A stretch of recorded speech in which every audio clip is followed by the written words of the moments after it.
Okay, hello everyone. How are you today? Thank you all for coming. First of all, we'd like to offer our condolences to Vanessa. Her husband passed away recently, the last few days, after a long bout with squamous cell cancer. You know what that is? It's skin cancer. You think that skin cancer is not a big deal.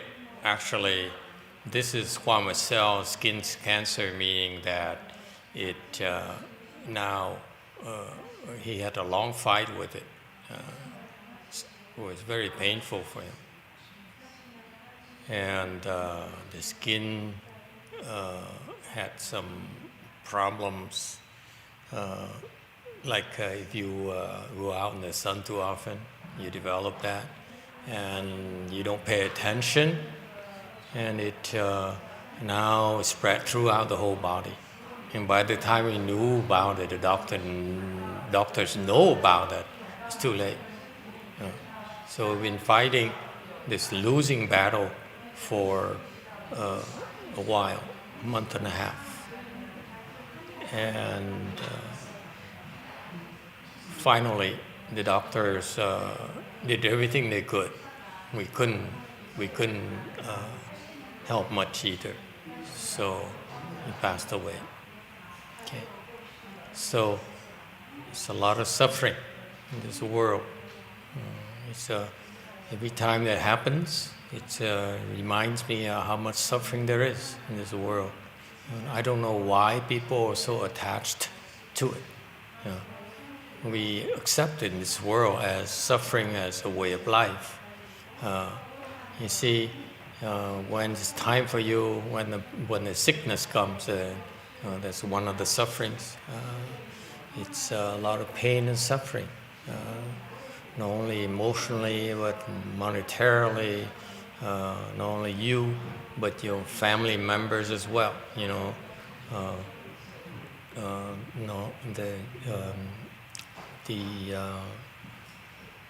He's in his 50s, so it's still quite early for him to pass away this prematurely. And so there's one of the sufferings right there that he actually went through, the suffering of illness. Yes? Okay, sickness. That's one of the 8 sufferings. And then the suffering of death, right? In his case, when he passed away, you know what happened? He was very upset. He'd been fighting and fighting. He says, it doesn't make sense for me to die this young. And he didn't want to die, okay? And he says there's no reason for him to die this early. So he's very upset himself. And if you die and you're that upset, you're that angry, you're going to fall. So for me personally, to be able to observe these things happening in real life is fascinating, because it shows how wise our fundamental teacher Shakyamuni Buddha is in teaching all those things, and we ordinary people simply ignore it. Okay, and I got involved, so I get to see the evolution and see how angry he was, and I said, this is very, very bad news. And what other sufferings was he also experiencing? Being apart from your loved ones works both ways, for him and his wife and his family. Okay, so compounds the problem. And also the torture they had to go through in chemotherapy and all those things. Okay, I have bad news for you. When you're fighting, it hurts. When you're dying, it doesn't hurt.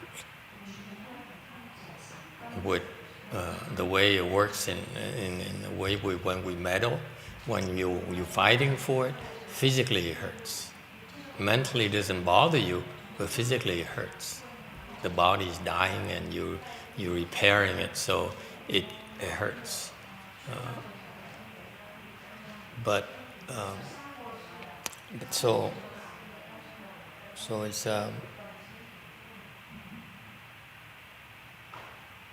so right there is the suffering of the five skandhas. Okay. Anyway,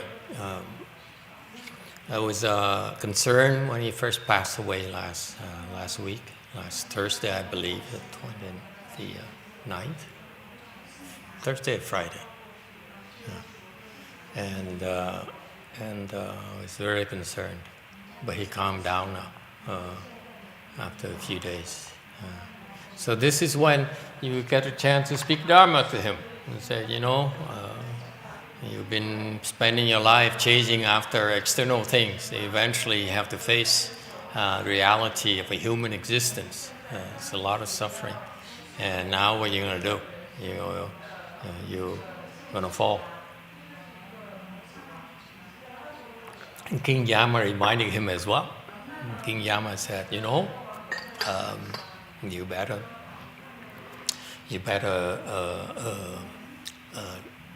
be careful, because if you're not careful, you will fall. When you're that angry, you will fall. It's amazing how men are in particular. This is one of the men's weakness. And they feel that they're in control, they feel they're in command, when they really are not. I don't know anyone in this world who's in control of his or her life. That's not possible. We are constantly overwhelmed.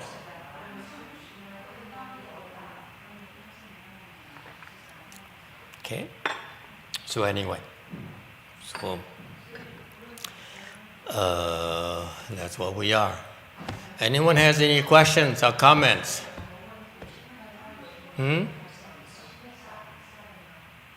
Oh, yeah, that's the spy number one talk first. Mô Phật bạch thầy, giống cái người đó nó có cái bệnh đó mà nó sẽ biết trước đó, nó ngăn ngừa được không? Question is if we knew we knew about this, if we had more preparations, was it possible to help? In general, yes. In general, what happens to people is that by the time the people go see the doctors, it's too late.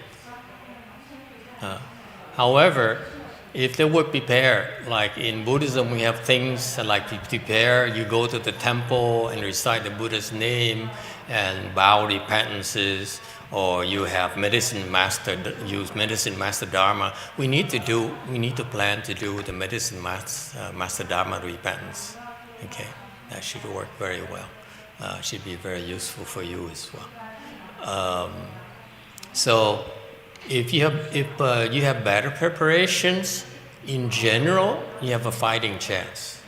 Okay, if actually what happened is that if you are aware of this thing called sickness in life, there's nothing you can do about that. We all will get sick. Okay, eventually we'll all die because of that. Okay, so if we have better preparations, okay, we have better take more precautions and prepare for getting sick, then there's a good chance you can fight. Because, for example, in Mahayana, especially in the Chinese Mahayana, we have something called Medicine Master Buddha Dharma, where you can avoid premature deaths. Okay? With that kind of Dharma, theoretically, it will help you prevent premature death. okay? Accidental premature death, like dying from car accidents, from train wrecks, airplane, falling off the skies, even dying before it's time for you to die. So yes, there are some things. However, in practice, it varies. My experience the last couple of months has been not very good. Unfortunately, okay. You give me these wild forest fires in the last minute, I can't help it. I'm really overwhelmed, number one. Number two, actually, there's a few reasons, but I can tell you, I only can name you a few because the others are not for general public dissemination. Number two is that we all have limitations. Okay, sometimes I run into enemies, arch enemies. They're not going to yield to me. Okay, I hurt them in the past, so they're not gonna cooperate with me, unfortunately. Okay, and I have to kill them, which will make it worse next time around. So occasionally, and this seems to be the case, they didn't yield for a month and a half. I fought and fought, escalated week after week after week after week. I killed so many of them, harmed so many of them, maimed so many of them to threaten them. Stopped short of killing them. And even the king. And they hurt, no matter how much they were hurting, they would not back down. So, yeah, I'm sorry in this case. I'm sorry to Vanessa, his wife, that I tried day after day, but eventually these people didn't yield at all. Okay, and if I kill them, and they kill them, then not only the karma falls back upon me, falls back upon you as well, because it doesn't get resolved. Because you asked me to kill them. I'm killed them because of you. So that's why I backed down. Couldn't do anything. And then something funny also happened. I'm going to can tell you one more thing. And then YongHua asked me to help the people in Georgia. So I said, YongHua, how about helping me in return?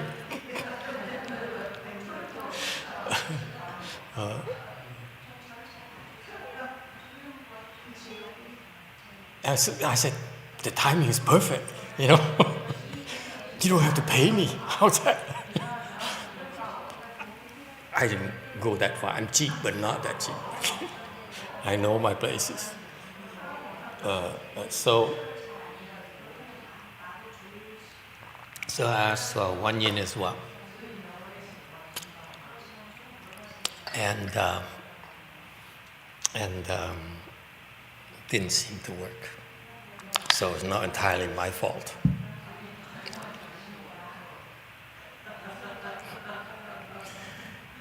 And there's one more thing I could do, but I'm not going to do it to them because it will make the problem worse next.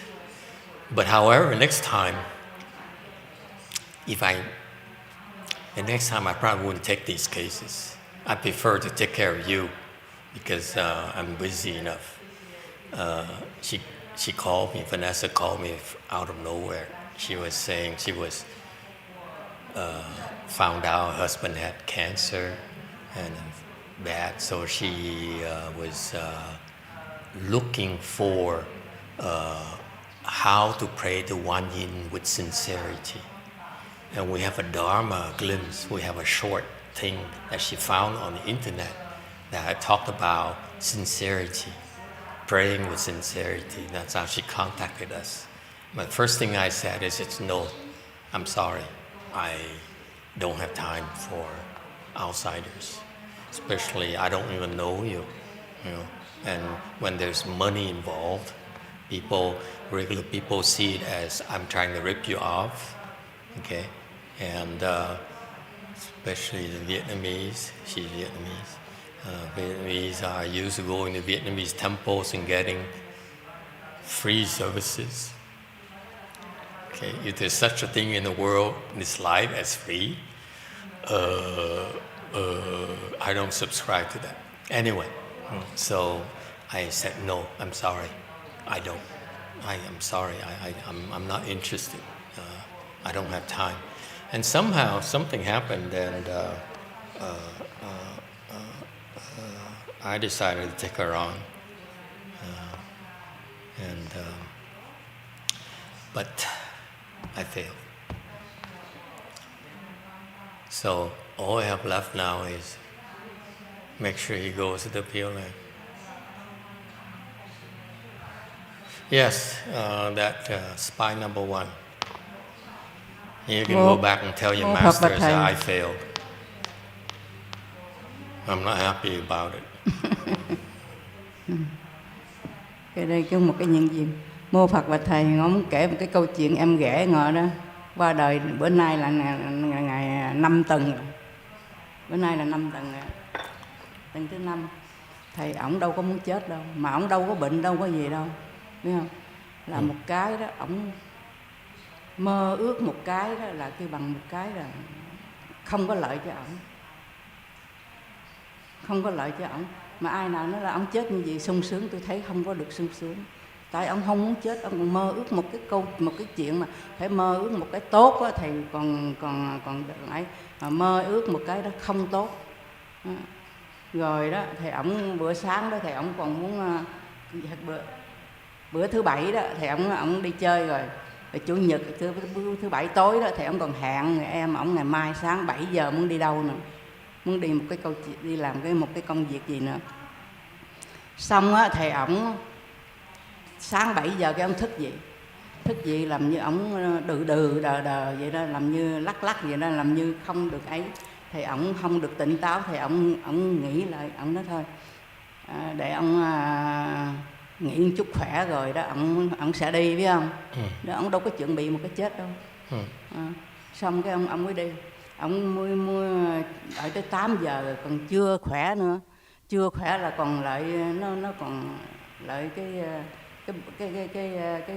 cơ thể ổng đó đã còn lại một cái là kêu bằng còn nặng hơn nữa.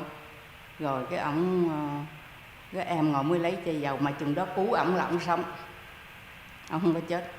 Tại vì ổng chừng đó là ổng mơ ước một cái câu chuyện gì đó. Xong cái em ngồi mới lấy chai dầu cho ổng sức. Tôi nói chừng đó bắt là cạo cho ổng đó, là ổng sẽ hết qua một cái cơn đó.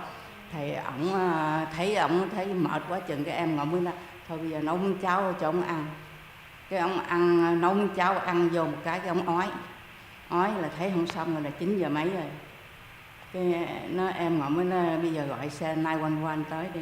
Là xe 911 tới là 10 giờ rồi cái khám đồ này kia cũng bình thường, không có gì hết trơn á. Thầy ổng có một cái mấy năm trước là có một cái bệnh tim. Thầy bác sĩ khám vô cũng không có thấy cái gì hết trơn, là thấy ông mệt vậy thôi. Cái mới là khám xong rồi mới chở ông đi, là chừng đó 11 giờ rồi. Là mới xe chở ông đi mà ổng còn đẩy cái xe mà nhà thương nó đẩy để cho ông lên nằm á. Thầy ổng còn tỉnh lắm. Cái xe nó em ngồi nó không biết tiếng Anh, thầy nó muốn theo cái xe này đi á. Thầy em ngồi nó thôi mà không có cho con đi. Cái em ngồi nó thôi không đi rồi thôi đi. Cái xe nó mới nói 11 giờ khoảng 1 tiếng đồng hồ á, thầy tôi gọi cho biết tin tức, thấy không? 1 tiếng đồng hồ gọi lại nó ông chết rồi. Rồi nói làm sao chứ? Đó, cái đó nó ai lo hậu sự cho ông? Cái đó ai nào cũng nói là ổng kêu bằng ổng chết rất là sung sướng, tôi thấy không sung sướng đâu. Ai lo hậu sự cho ông? Có người lo hậu sự cho ông không? Có người nào cúng có em người họ. hả? Em ngồi ở chùa khác hả? không, tại vì mấy anh em y đó qua đời đó thì đi kiếm những cái chùa khác thì giống người em chồng của y đó, em chồng của y chết đó, mấy người đó cũng qua đời cũng gần gần ở trong vòng 3 năm thôi là cũng đi hết 2 người, thì đi kiếm một cái chùa khác thì em ngọ không có quyết định được, thì muốn đến cái chùa này đó thì em ngọ không có quyết định để làm những cái câu chuyện này. Thì ông này ông rất là có phước, bởi vì nó ổng đã sống như vậy đó, ông cũng nhờ cái phước em ngọ. Rồi em ngọ nó là bây giờ không để quyết định đi tới đây để làm 49 ngày cho ổng, để ông đi giảng sanh. Có tới không? Có, bây giờ đang làm bữa nay 5 tuần rồi nè. Năm tuần ở gia đình này.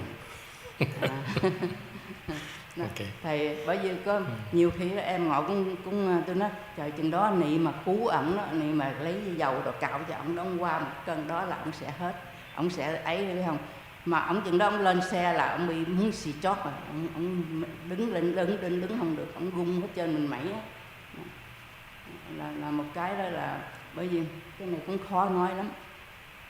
Thì em ngọ nó với con đi đó hỏi nó ba có khỏe không có mệt không, ổng còn sân lên, ổng nói tao không có muốn nghe cái câu đó đâu, còn chửi là bởi vì nó con người mình nó không có một cái quan niệm tốt mà để cho trong gia đình đó, thầy cũng rất là thương đau cũng rất là ít rồi, mình nói thật như vậy đó thầy. Nhưng mà mình con người mà muốn ra đi để một cái ý niệm tốt để cho người ta đó thì người ta còn nghĩ tới mà hơi đau đớn. Cái này đó một cái quan niệm ổng rất là không có tốt, bởi vì mình thấy gì cũng ai nào mình nghe mình cũng sốc lắm, cho nó trời mới đây mà ổng nói chuyện mà bây giờ ổng nằm xuống như vậy đó, thì mình thấy là cũng rất là ấy, mà không có gieo một cái duyên tốt thì mình thấy là cái người này. Và nhờ đó tới đây để làm một cái 49 ngày cho ông đi đó, là mình thấy là cũng ăn ủi một cái phần rất là lớn vậy thôi. Chứ mình bởi vì nhiều khi nói thôi, nhiều khi nên là mình không muốn làm như vậy đi, mà mình nghĩ nó thôi, đời đã khổ quá, mình để cứu cho những người đó để nó đi một cái thế giới tốt một chút đi, vậy thôi. Mô Phật, bữa nay con chia sẻ một cái câu chuyện như vậy thôi. I'd like to share the story of my brother-in-law. He passed away 5 weeks ago. So he's the one that he didn't really want to die, but then everybody who know the way he passed away, they say that he's actually very lucky. So the thing is, like, he was very normal, and then the day before he was still going out, and then he still have appointment with people, and then the next day they will get up early and do things. So that was like Saturday night, but Sunday morning, when it come to the appointment at 8 a.m. in the morning, he felt tired. So he said that I want to rest a little bit. So at 8 o'clock, he didn't feel any better, and then he actually felt tiring. It's getting worse. But then the sister was offered to give him some oil to help him, and then they what do you call it? They cạo gió. But then he still feel tired, and then they offer him to eat a little bit of porridge. But then after he eat, he vomited. So they say, okay, this is not a good sign. So they have to call 911. So that is like 10 o'clock.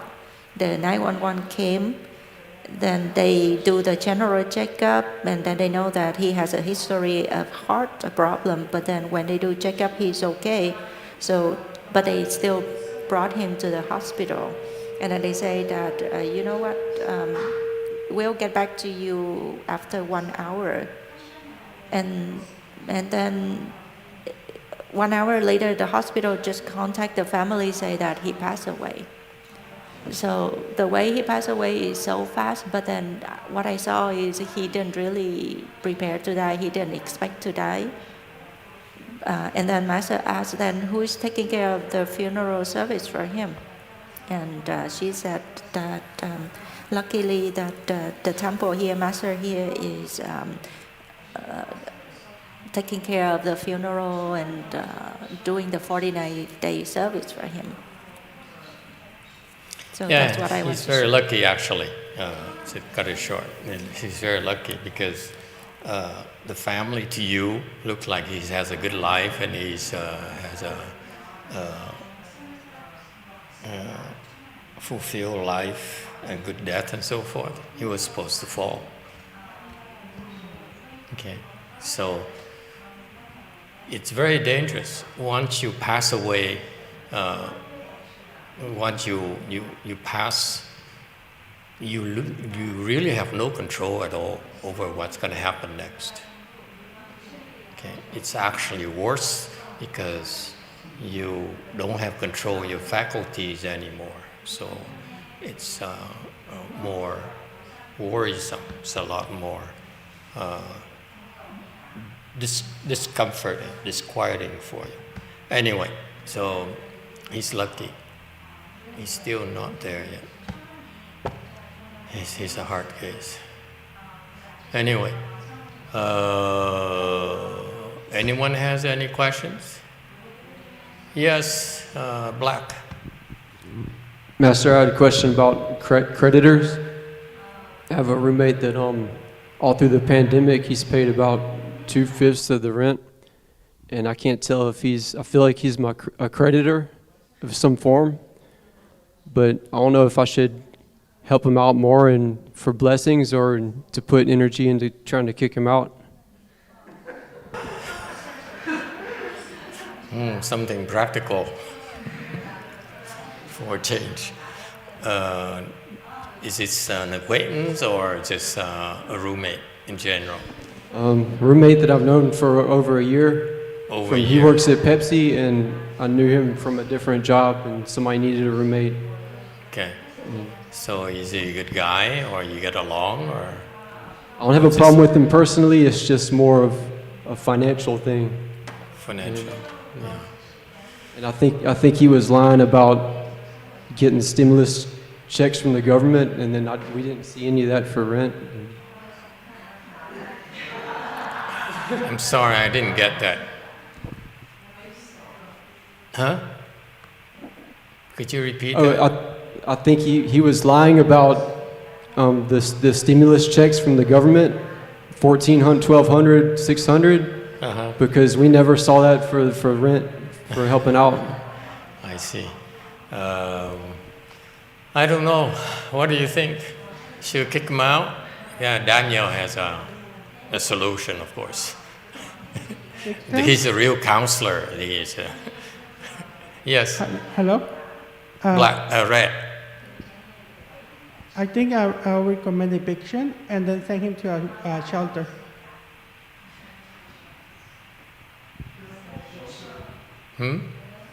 Eviction and then to a shelter. Go for eviction. Yes, and then send him to a You shelter. have no compassion at all. That figures.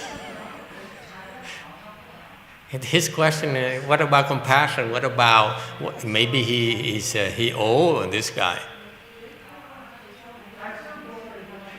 Huh? You still go for eviction? Okay. But then send him to a shelter. Anyone has a heart? Yes. Mô Phật, trong này có hai cái trường hợp. Bây giờ cái người này cho cái ông này thuê nhà đó, là cái người này khá giả không mắc nợ người ta thì không xe thôi chứ không phải của ông. Xe. Trẻ mà sao mua nhà ở đây, mua nhà nổi. Miễn mà cái người này đủ khả năng đó giúp thì mình cũng xóa bỏ đi. Chứ mình không có nên tiền bạc mà nó dễ đi dễ lợi lắm. Rồi cái người này nó có gạt mình đó, thì mình phải nhìn một cách cho nó đứng đắn một chút xíu. Mà cái người này mà xe với cái người này mà miễn mà cứ làm giúp đỡ nổi đó thì mình có thể xóa. Mà phải coi cái người này có thật lòng không nữa, chứ mình phải coi những cái trường hợp, hai cái trường hợp. Giống như em gọi đó cho người ta thuê nhà mà tiền nhà thấy cái ông này cũng tội lắm biết không? Tiền nhà trả tăng 7-8 ngàn luôn mà đâu có trả nổi đâu. Tôi thấy là nó đóng cửa hoài thôi. Thì hai cái chủ kia đó thì nó có làm, nó trả đàng hoàng lắm. Mà cái người này nó thấy đóng cửa hoài mà tháng 7-8 ngàn thấy mệt lắm. Thì mình muốn nói làm sao? Thì mình kêu giống mình đó thì cũng rất là đủ, không có thiếu thốn. Thì kêu em ngọ đó, thì tụi ngọ cũng phải nói cái một cái đằng xí xóa đi, phải không? Chừng nào người ta làm có thì mình cũng không có nói là cho luôn. Bây giờ hiện giờ người ta khó khăn như vậy đó, thì mình để cho người ta kéo dài đó, vậy thôi. Chứ không có nói lập tức mà đuổi người ta đi để đóng cái ấy. Mình thấy người ta gì cũng tội. Mô Phật cái gì đó. Cái gì mình có khuyên xí xóa được thì mình ấy, phải tùy theo cái hoàn cảnh của mình, miễn mà tốt đó. Hoàn cảnh mình tốt đó thì mình ok, cũng cho nó qua đi. Mô Phật. So her advice is like, if you are financially okay, then you should help him out, like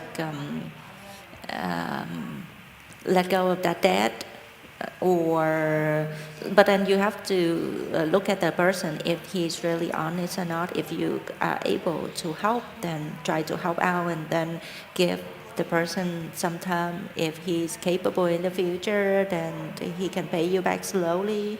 You don't have to evict him immediately, because her sister also run into the same situation. They rent, and then the monthly rent is like 7,000-8,000 a month, and then it sounds like the tenant couldn't make it. But then because they are okay, so she advised the family that give them some time, give them some leeway, and then they will eventually pay slowly. Okay. Daniel has some more advices. Okay, try to do, if he wants to, try to do a payment plan with him. If he doesn't want to keep up with the payment plan, and then try to see what's going on. If he doesn't give you a good answer or whatever, I would still recommend eviction, but I also recommend him to go to a shelter or anyone else that could help him. I think that's the best thing you could do. Okay. What about YouTube? Has the answer? Oh, thank you, Lord. Su Tran says, you should be honest with the tenant about your financial circumstance and talk to him about options for you both to find a middle ground. Find middle ground. I think what Malcolm is hoping for is for me to tell him, do I owe him, so let me pay him off. You guys are too naive. Malcolm is very practical. He said, if I owe him, from what I learned about Buddhism, let me pay him off. If I don't owe him, I think I'm going to throw him out. No? Black. That's what I wanted to learn. Like, how can somebody be a creditor too if they're not your kid, but just somebody randomly showing up in your life? Did I hurt that person in a past life, and then that's why he's here? Yeah. He was here, so that's why he wants to find out, is this my past creditor? I said, my answer is that I don't know. Sorry, I wish I knew. In general, I know this is what the people like to do when they go to the temple. They ask the master, what do I do now? I have this problem. Tell me what to do. Is this my past creditor?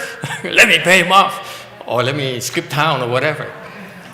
And luckily for me, I don't know about these things. That's why my answer is, I don't know. Yes, Black. Because otherwise, as old people will go, hey, master, hey, remember me? Before we ring off the hook all day, can you tell me about, my sister? This man she's been seeing, does she owe him? Yes. Besides that, what she said makes a lot of sense, and what Daniel said, but that's going to take some patience, like little by little, rather than, let's say if I had anger and just flip out and get out. It can't be like that. It's more patience, payment plan, or work a middle ground like YouTube said. Yeah, and for me, I have a tenant too, who owes me so far like $50,000 of rent next door. It's been a while. Chinese people from mainland China. something about Chinese people.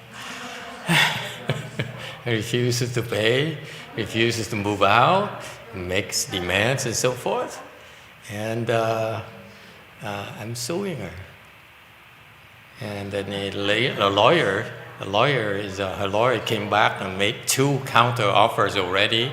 My answer is still the same: never. Okay? Why not? You know why not? I'm on a bad mood patch. Okay? I told my lawyer, get a judgment, so that I can put a curse on the lawyer, the nephew, and the old woman, and see if the curse really works. I'm tired of helping people. I'm going to try to hurt people and see what happens.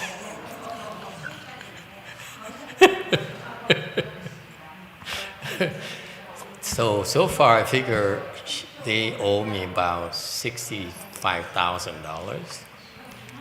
If I put a curse on them, multiply that by 1,000, that's $65 million bucks. Maybe the lawyers can help pay for it. The point is that when you give, you never lose. Okay?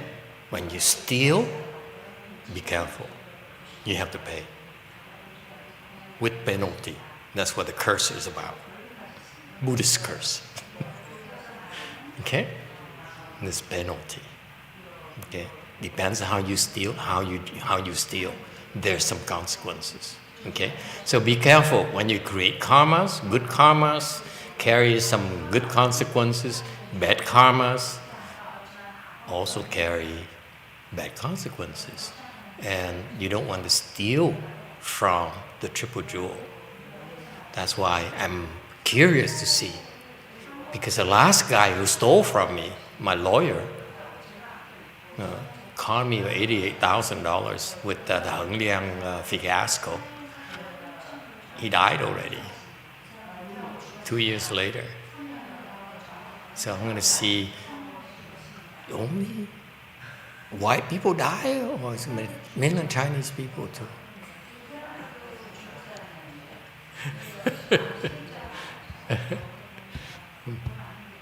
So, I'm different. Yes, the woman with compassion. Mô Phật, con muốn chia sẻ một cái câu chuyện là cái bệnh ung Another thư. story, she says. Con muốn chia sẻ một cái bệnh ung thư cho tất cả cho anh Tăng nghe. Tại vì ở nhà em ngồi, em dâu ngồi đó thì nó cũng bị ung thư. Mà ung thư là kêu bằng là loại 1 rồi đó ha, chứ không phải là tự nhiên nó phát lên một cái như vậy đó. Thầy nói là làm một cái bài dược sư chơi. Thầy cổ tới cổ cũng làm, cổ cũng cầu khẩn dữ lắm biết không? Đó. Thầy cổ sẽ qua một cái khóa trình. Xong đó, thì có hai cái người bạn cũng bị ung thư nữa. Mà 2 người bạn này đó rất là có tiền. Thầy kêu nó là bây giờ đi làm một cái bài vị dược sư đi. Cổ tưởng là người ta gạt. Cổ không làm. Không làm rồi đó. Thì em dâu ngồi có trước hơn 2 cái người này nữa. Mà bây giờ 2 người này qua đời rồi. Đó, mình thấy cái rõ ràng. Phật Pháp rất là màu nhiệm. Nhất là cái tâm mình phải thành tâm. Là nó sẽ vượt qua. Nói những cái đồng tiền của mình nó cũng ác nghiệp. Cái đồng tiền của mình là cũng là thấy mình ăn vui vẻ, chứ mà một cái nghiệp nó rất là nặng. Mình phải trả bằng cái gì? Trả bằng cái đồng tiền chứ không phải là trả bằng cái gì. Tại vì mình mua nó mình ăn, bây giờ phải mình trả bằng cái đồng tiền đó để cho giải thoát mới được thầy. Bởi vì theo con đó, theo ngài sư phụ tới đây đó, là con rất là tin tưởng cái chuyện này.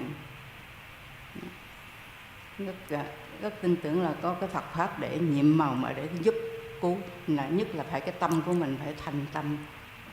Chứ giống mấy người đó đi vô chùa cúng vài 300, vài 3.000 đó, thấy quá là lớn, người ta muốn gạt, muốn ăn đầu trên cổ cho người ta. Không phải như vậy đâu. Mấy người đó nghĩ gì là lầm rồi. Cái này là thực tế là như vậy đó. Thực tế là phải có những cái trả như vậy. Mà cái giống mà cái mấy người mà cứu được những người này đó, mấy người đó là cũng là đi một cái giống cái này mình không biết kể tiếng Việt nói làm sao, cũng là một cái rất là ấy, chứ không phải là một cái bình thường mà cứu người ta được đâu. Không có ai mà cứu những cái chuyện này được đâu thầy. Tôi thấy 100 người là chỉ có 1-2 người làm được thôi, chứ không ai mà cũng làm được hết đi. Mô Phật. I could like to share a story about my sister-in-law. She got cancer, severe cancer, and then we brought her to the temple, and she was advised to get a medicine master black, and then she's very sincere about it. And then she also have 2 other friends have cancer too. These 2 friends are very rich, has money. And then when we advised them to request the medicine master black, they thought that the temple conned them, so they refused. And until now, the 2 friends already passed away. My sister-in-law is still survive. So for those people that have money, the money is actually not really good for them. It's come with the bad karma. You eat and then the karma come. And then one way to pay is like you have to lose your money or in different form. So don't think that you go to the temple, you donate a few $100, a few thousand, and then you thought that it's too much, a lot of money. That's wrong thinking. Everything has a price. And then it's very difficult to help those people in this case. It's I don't understand people. It's kind of weird. They want a nice car, they're willing to pay for it. They want to live longer, they're not. It's weird.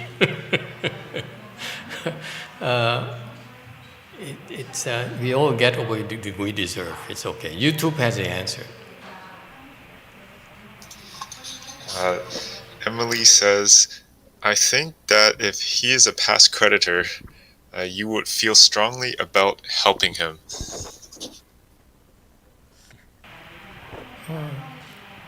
It's true. It's true. If you have a tendency, if you owe him, you will have a tendency to be willing to help. Okay.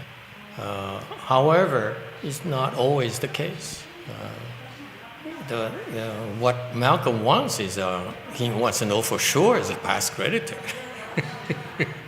and I don't know. I can't guarantee there's a past creditor, but in theory, he is. Theoretically, he is. And again, the principle is that you never lose when you give. Never. They owe you. Okay. So my approach is that to give more than they deserve, so that they owe you, and that carries interest to your favor. Don't be stingy. Yeah. Give generously. That's what I do. But on the other hand, I get afflicted. So sometimes you get afflicted, so I will not give. Actually, I will punish. See if I can. He said, someone died, is this a fluke or is it real? Yes, YouTube. Tiango says, pray to Guan Yin for help and guidance to help you resolve it with your roommate. Oh no, another Wan Yin person. I asked Wan Yin to help, but it didn't work for me.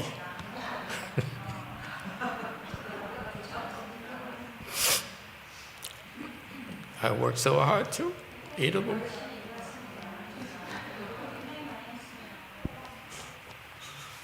Oh well, it's a story of my life.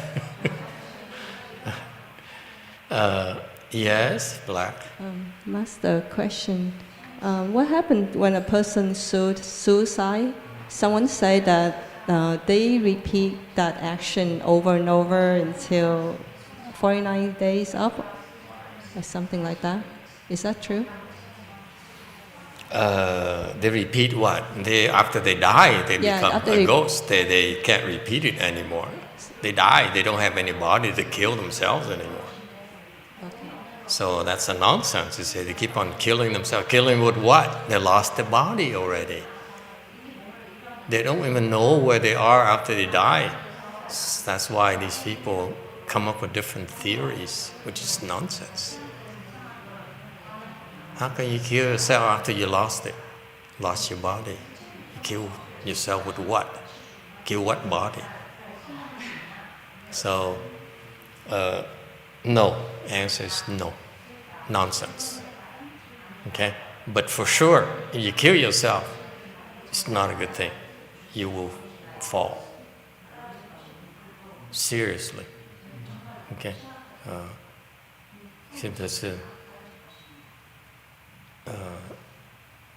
With that frame of mind, you're not going to go, you will not go to a good place. Period. You have to be careful. Okay? So in the case when we do 49 days for them, they have the possibility to go to the Pureland? So far, yeah. So far, we've been able to help them all. Okay.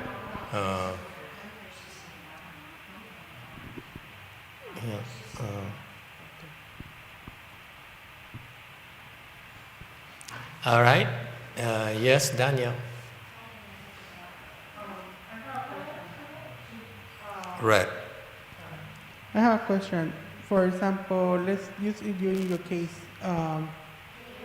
If you sue them, could that be demonstrating compassion in a way? Because for them to not have any debt to you, or I'm getting it completely wrong? I don't care. I'm angry. Can I be just angry every now and then? I'm supposed to be a saint or what? Do I look like a saint? Do I have a halo behind me? You got me started now. Huh? What do you think this is? Catholicism? We're no saints over here. Okay? We're human. We have human bodies, bones and flesh, and tempers.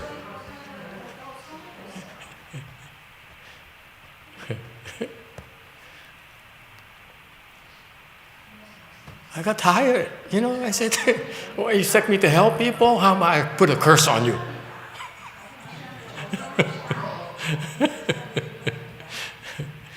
So time to experiment. I like call R&D, research and development. And if it works, I might put a curse on that cancer thing there. Yes? Hey, if I'm serious, I'm sorry. I get upset and I can't control myself. I'm no Mr. Nice Guy. And I admit to you, I have no compassion whatsoever. I'm still working on it. That's my only excuse. I get upset and forget it. Yes, right. No, let me put you an example. For example, in my workplace, we had to evict people when they paid the rent for almost a year. So we have a client that hadn't paid the rent in 2 years, and we had to evict her. So my question is that, is it a way to show compassion by someone getting evicted if they owe so much money, and get them to, like a shelter? Would that be a compassion there? The compassion, even though it's something bad, it could be something good in the future for that person?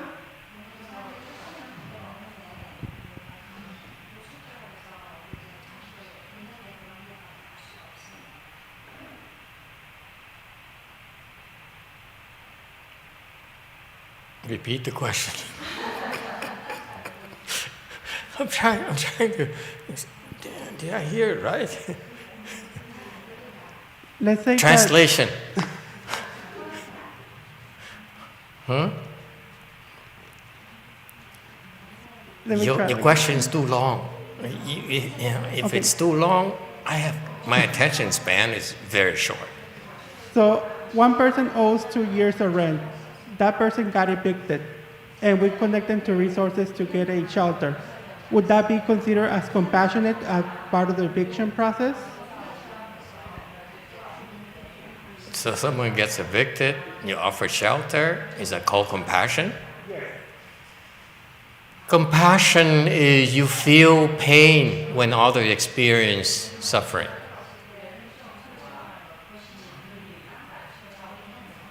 Okay? So,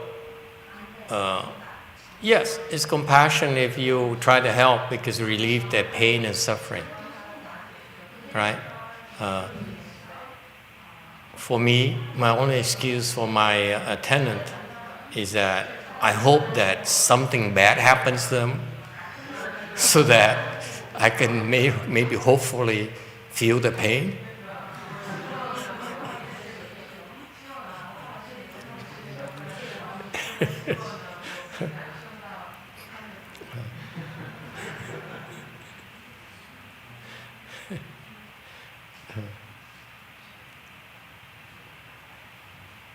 Okay, anyone else?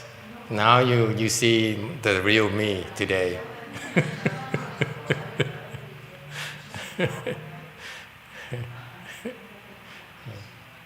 There's some people who are so full of themselves, they're not gonna relent until they suffer. So after I get my judgment, I'm going to ask my lawyer to tell them he's going to put a curse on all three of you. And when you suffer, you know where it comes from.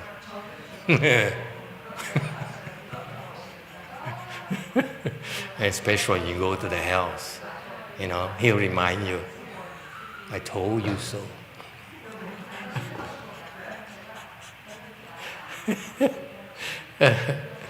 And that's life. People are not going to change unless they feel pain, unless they suffer. Okay? So sometimes you have to let them suffer or make them suffer so that they wake up. This is why the Sao world is a very good place for us to cultivate. This is why we're very busy, because when people suffer and they want to do something about it, then there's a way for us to help, hopefully, most of the time. But if they fool themselves, so be it. Okay.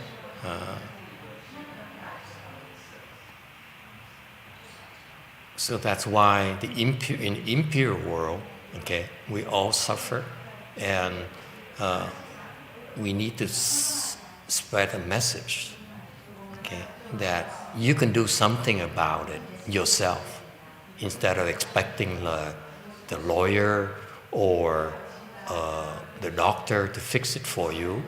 You need to do something about it yourself. You can place your life in the hands of someone else, just like that. That's not very wise, especially the way that the doctors are handling the COVID-19. I'm worried, I tell you, there's an uptick last Tuesday in LA County. I pay attention to LA County and Santa Clara County for some reason. I'm not sure why, okay? But I pay attention to that. And last Tuesday, I happened to be checking on them, and the infection rate went up in LA County and Santa Clara County. So I look at it, so what happened is I think that I wasn't doing enough. Until then, I was simply reciting Buddha's name out of compassion instead of hurting them. I recited the Buddha's name. Okay? You do anything else, you are actually hurting them. So I simply was reciting Buddha's name to protect Santa Clara, protect California. Only, that's all I did. Now you know. Okay? My disciples, I told them to do something else. But for me, I recited the Buddha's name. And that's enough to protect California, to keep on going down, down, down, down, down, down. Okay? Until Tuesday. So what happened is, this is why it's an ongoing battle, ongoing war, because you need to make adjustments. Okay? What happened is that these viruses, just like anything else, they will adjust. That's what they call variants. Right now they have a UK variant, South Africa variant. Okay, so they are more resistant to the vaccines, and they spread a lot quicker. They're a lot more infectious. So it's probably some another variant in California as well, which is as bad as a UK variant. Okay, so that's why it doesn't matter what the doctors tell you. Okay, they're constantly, these viruses are constantly adjusting. Okay, and by the time the doctors find out about it, you're dead already. And then they need to figure out how to do it. And then by the time they do it, another variant comes to the horizon. So you put your life in their hands. That's all you're doing. And that's all you have. Okay? Come Tuesday, when there's this uptick in our infection rate in California, so I had to ratchet it up a little bit, actually, quite a bit. And so for the week, 7-day average, we're down to 1.5, which is the yellow zone. I hope to bring California to this yellow tier so that we can reopen our economy. There's enough damages to our California economy that it's got to stop. Okay, you cannot afford to keep going like this and hurt the Californians. I don't care what happens outside, none of my business. What did you do for me? So I had to increase the work a little bit to adjust. That's why we brought it down to 1.5. Hopefully, I hope to be able that we go into the yellow tier next month. Okay? Enough is enough. Okay? When this happens, you're gonna stand there and persuade them. Please be gentle, don't hurt me. Haven't you inflicted enough suffering? No, you have to fight them. You fight them, and they multiply, and they create another variant, and you adjust again. Okay?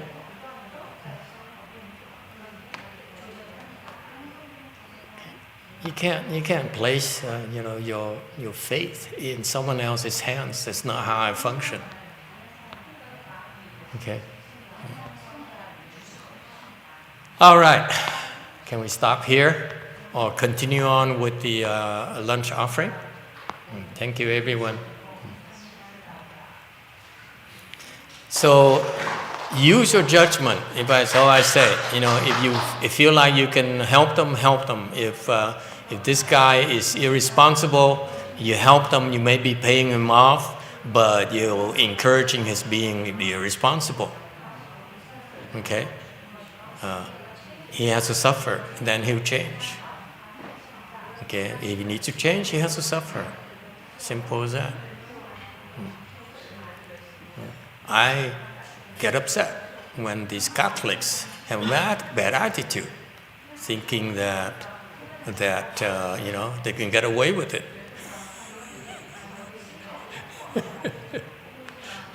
Let them suffer. Okay?